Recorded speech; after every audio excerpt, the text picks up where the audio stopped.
Es nezinu, kā visi tie blogeri dabū smukos video un vēl samontē un vēl iepozē, kur viņi tam atrod laiku. Mans vakars paiet šādi un bez montēšanas.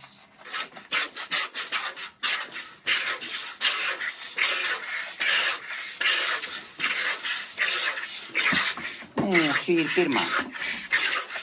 Man vēl tur vesela rinda gaida.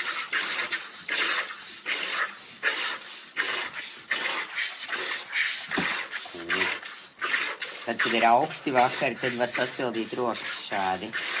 Paga silta. Tad, kad viņa iespar ar kāju pa slauceni, tad vēl var dabūt arī kazas piena kompresus.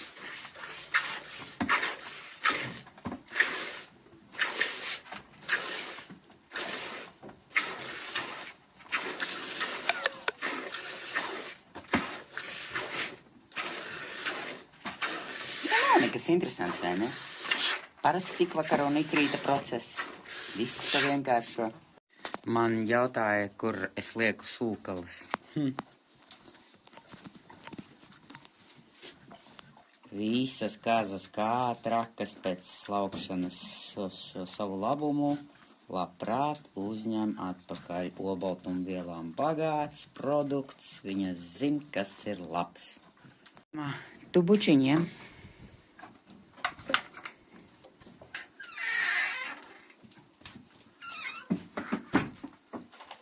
Buča, tev viss, doties mājās, pietiek ēst.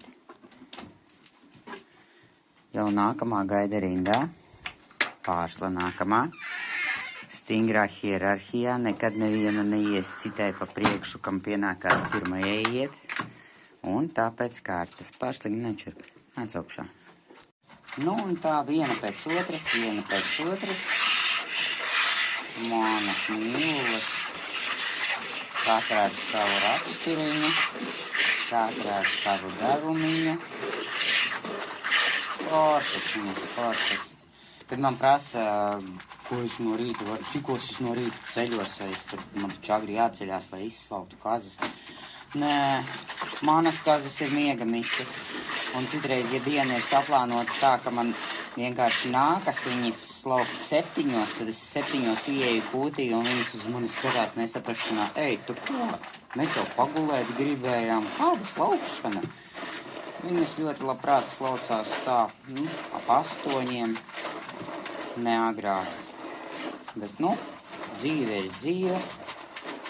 Mani plāni, un tie ievieš dažreiz savas korekcijas. Bet nē, agri es neceļos. Kā agri neceļos? Man ir viens mazais priekšnieciņš, kurš izdomā, kad celties, un viņa arī nosaka visu mūsu grafiku. Bet tā, viss ir forši.